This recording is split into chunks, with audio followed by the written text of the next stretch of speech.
Welcome to this Explainer Masterclass. Today, we're going to approach writing an academic essay exactly like constructing a house. I mean, think about it. You wouldn't just grab a hammer and start nailing boards together without a blueprint, right?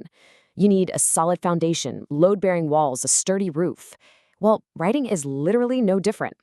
We're going to master the architectural blueprint of the academic essay, turning what usually feels like this massive, daunting task into a clear, structured, and honestly, really rewarding process. Okay, let's dive into this. Here's our syllabus for today's highly structured lecture on essay anatomy. We'll start with the academic essay blueprint, then look at hooks and thesis statements.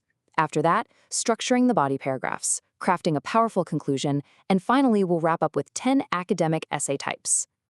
Section 1, the academic essay blueprint. Let's talk about the overarching methodology. So before you can build your walls, you have to prep the ground. Writing an academic essay is all about fashioning a coherent set of ideas into a tight argument. And because essays offer one idea at a time, you've got to present those ideas in an order that makes absolute sense to your reader. The whole construction process boils down to 3 essential stages: preparation, writing, and revision. Now, if you're just writing a quick 5-paragraph essay, sure, you might spend most of your time actually drafting. But for a rigorous college-level argumentative essay, preparation, meaning deep research and building a robust outline, is going to demand the bulk of your time. Trying to write without that prep work is just a recipe for structural collapse. After that comes the writing, and finally, the absolutely crucial revision stage, where you evaluate your organization and proofread. Think of your essay's top-to-bottom flow like a giant funnel. Your introduction moves from the general to the specific. It opens with this broad orientation and then narrows right down to your specific thesis statement. From there, we move into the body paragraphs. These are the individual building blocks of your argument where you're dropping exposition and evidence. Finally, your conclusion basically mirrors the introduction, but in reverse. It zooms back out, moving from a specific restatement of your main idea to a broad general statement about why the whole topic actually matters. Moving on to Section 2, hooks and thesis statements. This is our front door and our foundation.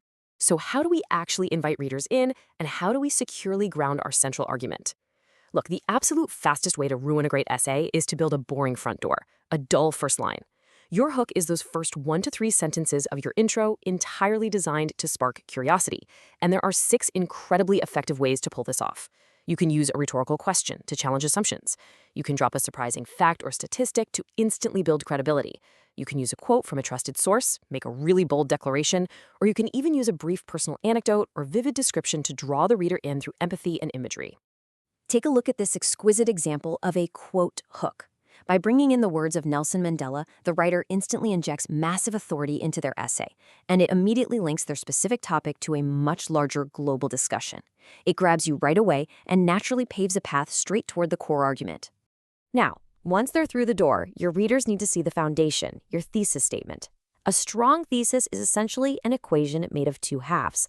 The first half is your claim. That's the central idea or the main argument you're making.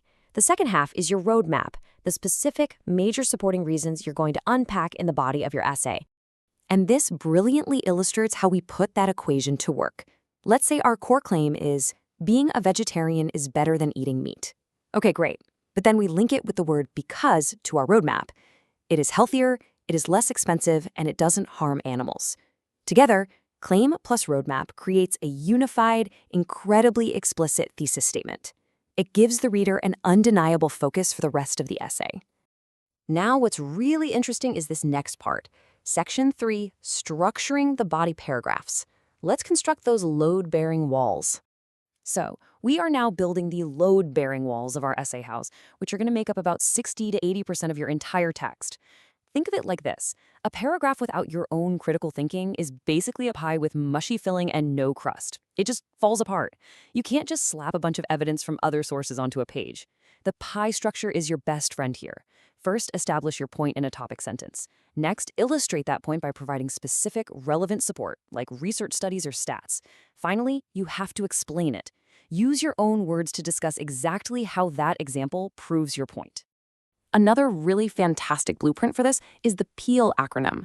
It stands for Point, Evidence, Explain, and Link. You set up your point, you drop your evidence, you explain that evidence using critical thinking, and then, this is key, you link that paragraph back to your main thesis and transition smoothly to the next paragraph. That explain step, That is the absolute engine of your essay. It's where you answer the so what and show the reader your unique logic. Let's see Peel in action with an exquisite example about how chocolate might aid memory.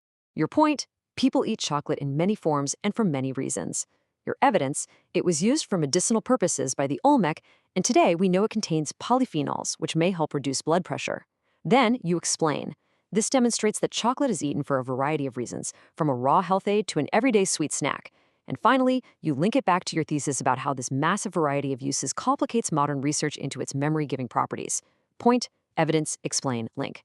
That is a perfectly structured load-bearing wall. Section 4. Crafting a powerful conclusion. Time to put the roof on. So the crucial point is, we have our foundation and our walls. Let's put the roof on by bringing the whole thing to a clear, meaningful close. You want to make sure the reader fully grasps the larger implications of what they just read. A great conclusion follows a really simple 4-step structure. Step 1, restate your thesis using fresh language. Step 2, synthesize your main points. Don't just awkwardly list them out again, actually tie them together. Step 3, highlight the significance. Tell us why your argument actually matters out there in the real world. And step 4, end with a clincher.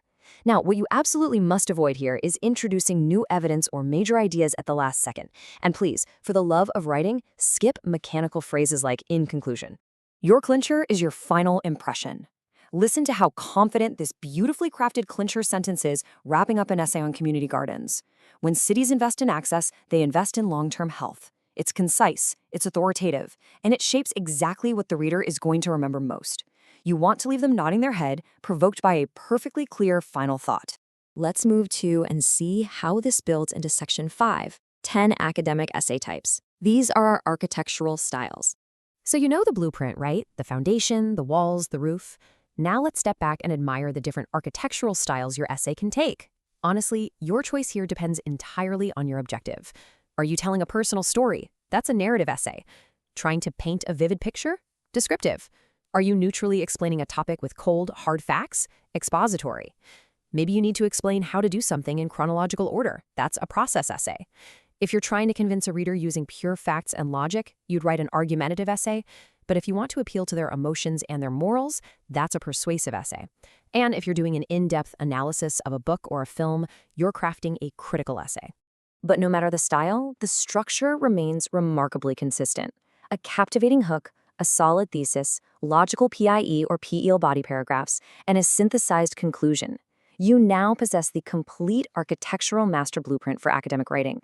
So the only real question left is, knowing these 10 distinct styles and armed with this bulletproof structural knowledge, which essay type will you choose to change the world?